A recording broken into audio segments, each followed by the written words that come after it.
শহর থেকে অনেক দূরে এক পাহাড়ে এক গ্রামে বাস করে 10 বছরের ছেলে বিশু আর তার অন্ধ মা। বিশুর বাবা মারা যাওয়ার পর মা চোখে আলো হারিয়েছেন। বিশু সারাদিন পাহাড়ে কাঠ কুড়িয়ে তা বাজারে বেচে আধ পেটা খেয়ে থাকেন। কিন্তু তার মনে একটা গভীর বিশ্বাস, পাশের পাহাড়ের চূড়ায় যে প্রাচীর শিব মন্দির আছে, সেখানকার প্রসাদী ফুল যদি মায়ের চোখে ছোঁয়াতে পারে, তা মা আবার পৃথিবীতে সবকিছু দেখতে পাবে। সেদিন ছিল মহাশিবরাত্রি, প্রবল ঝড় বৃষ্টি হচ্ছে। বিশু ঠিক করেছে সে আজই শিব মন্দিরে যাবে। তার মা তাকে জাপটে ধরে কাঁদছে, বলছে, যাস না বাবা, পাহাড় পিচ্ছল, তুই পড়ে যাবি। বিশু মায়ের কপালে চুম খেয়ে বলল, মা, শিব ঠাকুর আমাদের কথা শোনে, আমি প্রসাদ নিয়ে ফিরব। বিশু যখন মন্দিরে পৌঁছালো তখন দেখলো ধনী লোকেদের ভিড়। বড় বড় থালায় তারা 56 ভোগ সাজিয়ে পুজো দিচ্ছে। বিশু একটা ছোট্ট মাটির প্রদীপে একটুখানি জল আর নিজের পুরনো জঙ্গলি ফুল নিয়ে দাঁড়িয়ে আছে। মন্দিরের প্রধান পুরোহিত তাকে ধমক দিয়ে সরিয়ে দিলেন। এই ভিখারি ছেলে, সর এখান থেকে, অপবিত্র করিস না। রাত বাড়ল। প্রবল বৃষ্টিতে বিশু মন্দিরের বাইরে ঠায় বসে থাকলো।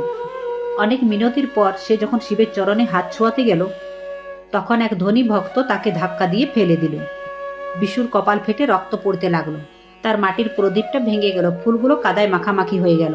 বিশু কাঁদতে কাঁদতে শিবের মূর্তির দিকে তাকিয়ে বলল, সবাই বলে তুমি ভোলানাথ, তুমি নাকি বড় দয়ালু, তবে কেন আমার অন্ধ মায়ের জন্য একটুও প্রসাদ দিলে না?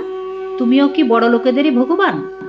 বিশু হতাশ হয়ে বৃষ্টির মধ্যে নিচে নামতে শুরু করলো। সে জানে না অন্ধকারে ভুল পথ ধরেছে। হরবা বান আর পাহাড়ের ধসে বিশু গভীর খাদে পড়ে গেল। মৃত্যুর যন্ত্রণায় ছটপট করতে করতে সে কেবল একটাই শব্দ উচ্চারণ করলো, মা। পরদিন ভোরে দেখা গেল এক অদ্ভুত দৃশ্য। গ্রামের সবাই দেখলো সেই অন্ধ মা পাহাড়ের রাস্তা দিয়ে হনহন করে দৌড়ে মন্দিরের দিকে আসছেন। তার চোখ দিয়ে জল পড়েছে, কিন্তু তার চোখ দুটো পরিষ্কার দেখতে পাচ্ছে। তিনি মন্দিরে গিয়ে চিৎকার করে বললেন, আমার বিশু কোথায়? কাল রাতে এক জটাধারী দয়ালু মানুষ আমার ঘরে এসে বিশুর নাম করে আমার চোখে একটা বেলপাতা ছোঁয়ালেন। তারপর থেকে আমি সব দেখতে পাচ্ছি। তিনি বললেন, বিশু নাকি মহাদেবের কাছেই আছে। পুরোহিত যখন মন্দিরে গর্ভগৃহে ঢুকলেন, তখন তার চিৎকার স্তব্ধ হয়ে গেল। তিনি দেখলেন শিবলিঙ্গের মাথার উপর নেই কোনো দামি বেলপাতা বা সোনার উপর ছাতা, বরং শিবের মাথার উপর রাখা আছে কটি জঙ্গলি ফুল, আর শিবের কপাল দিয়ে গড়িয়ে পড়ছে রক্ত, ঠিক যে জায়গায় বিশুর চোট পেয়েছিল।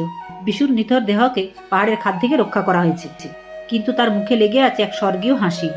সে তার মায়ের চোখের আলো ফেরাতে নিজের প্রাণটা ভগবানের চরণে সঁপে দিয়েছে। ভিডিওটি ভালো লাগলে কমেন্টে হর হর মহাদেব অবশ্যই লিখে যাবেন।